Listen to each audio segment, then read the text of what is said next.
Hello students, welcome to my YouTube channel. अभी हम करने जा रहे हैं chapter number 3 of NCERT book. Chapter का नाम है pair of linear equation in two variable. तो पहले तो हम चैप्टर का मतलब, नाम का मतलब ही समझ लेते हैं। पेयर यानी दो चीज़ साथ में हो तो उसको हम पेयर बोलते हैं। लीनियर मीन्स जिसकी डिग्री 1 ही हो। हम आगे पॉलिनोमियल में देख चुके हैं डिग्री किसे कहते हैं, पावर जिसका 1 ही हो। इक्वेशन मीन्स ऐसा फॉर्म जिसका LHS और RHS की वैल्यू इक्वल हो। जैसे कि मैं लिख रही हूँ 2x + 3y = 7 या 8, कुछ भी। तो ये इक्वल टू बोला तो ये वैल्यू और ये वैल्यू दोनों इक्वल हैं ऐसा माना जाता है, तो उसे हम इक्वेशन कहेंगे। यहाँ पे 2 वेरिएबल यानी देखो, मैंने यहाँ पे ये एक इक्वेशन बनाया है जिसमें मैंने 2 अल्फ़ाबेटिकल वैल्यू ली है। हम आगे के चैप्टर में देख चुके हैं, अल्फ़ाबेटिकल वैल्यू होती है उसको वेरिएबल कहते हैं। तो यहाँ पे हमें 2 ऐसे लीनियर इक्वेशन की वैल्यूज़ ढूंढनी है इस चैप्टर के अंदर। ये एक इक्वेशन का एग्जाम्पल है और यहाँ पे ऐसे एक नहीं, दो पेयर बनानी है और उसका सॉल्यूशन लाना है। और वो इक्वेशन की जो जनरल फॉर्मूला रहती है वो होती है a1x + b1y + c1 = 0। यहाँ पे जो कोई ये x और y वेरिएबल है उसके ये कोएफिशिएंट है जो कांस्टेंट होते हैं। और यहाँ पे हमें पेयर यानी कि 2 इक्वेशन की बात है, इसीलिए फर्स्ट इक्वेशन के कांस्टेंट को या कोएफिशिएंट को 1 नाम दे दिया गया है और दूसरी इक्वेशन के कोएफिशिएंट को 2 नाम दे दिया गया है। ये जो है a जो है वो कोएफिशिएंट ऑफ x है और a नेवर बी 0, वो कभी 0 नहीं होता है। b जो है वो कोएफिशिएंट ऑफ y है और c है वो एक कांस्टेंट है। ये जनरल फॉर्मूला हमें याद कर लेनी है क्योंकि उसी ऊपर से हमें आगे के सम सॉल्व करने हैं। Following are the method to solve the pair of linear equation in 2 variable. Mainly 2 type होते हैं linear equation को solve करने के।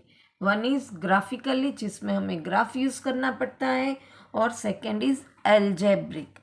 algebraic मेथड के अंदर 3 मेथड है जो कि यहाँ पे हमें 2 ही मेथड लर्न करनी है। थर्ड मेथड पुराने पोर्शन में थी एनसीईआरटी बुक में, नई बुक में रिड्यूस पोर्शन में निकाल दिया गया है। थर्ड मेथड थी वो थी क्रॉस मल्टीप्लिकेशन मेथड, वो निकाल दी गई है। यहाँ पे ये 2 मेथड है, वन है सब्स्टिट्यूटिंग मेथड एंड सेकेंड है एलिमिनेशन मेथड। इसके हम सम सॉल्व करेंगे तो आपको आसानी से समझ में आ जाएगा। अब यहाँ पे लीनियर इक्वेशन इन 2 वेरिएबल का जो ग्राफ होता है वो स्ट्रेट लाइन बनता है। क्यों? क्योंकि उसका पावर 1 है। वो भी मैंने आगे के चैप्टर में आपको समझा दिया है कि लीनियर पावर होता है वो इक्वेशन का अगर हम ग्राफ बनाते हैं तो स्ट्रेट लाइन बनती है। अब 3 प्रकार के ग्राफ के अंदर लीनियर पेयर का सॉल्यूशन होता है। एक तो दोनों उसमें पेयर है तो 2 इक्वेशन है, तो 2 इक्वेशन कोई एक पॉइंट पे एक दूसरे को इंटरसेक्ट करते हैं तो जिसका सॉल्यूशन एग्जैक्टली 1 होता है और वो कंसिस्टेंट लीनियर इक्वेशन कहलाता है। ये जो पार्ट है वो बहुत ही इम्पोर्टेंट है। ये पार्ट आपका सम्स में बहुत ही यूज होने वाला है, तो इसको आपको लर्न भी करना पड़ेगा।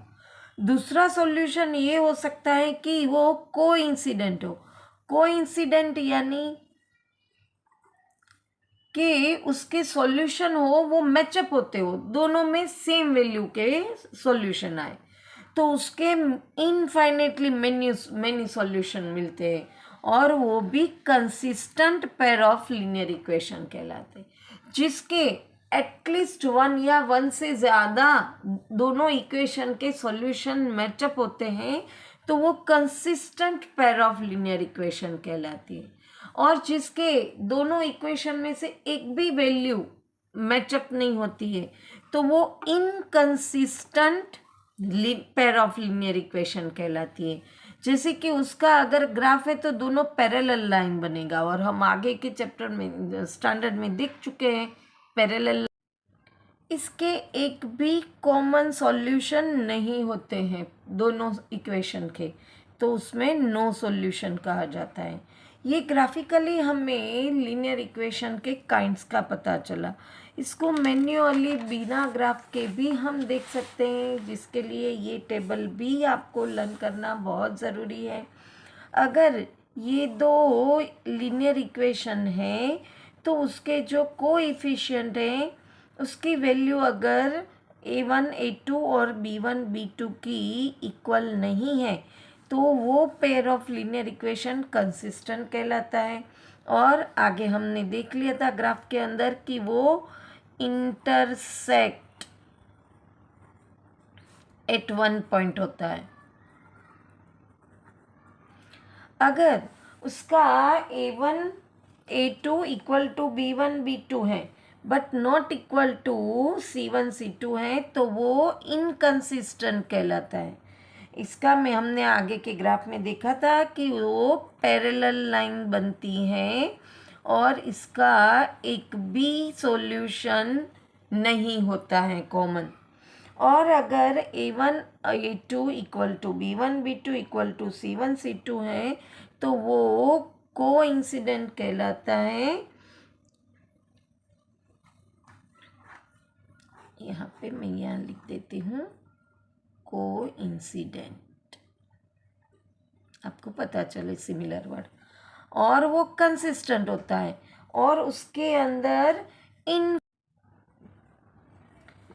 इनफाइनाइट मैनी सॉल्यूशन हमें मिलते हैं। अब हम नेक्स्ट वीडियो में एक्सरसाइज शुरू करेंगे। Till then bye bye student.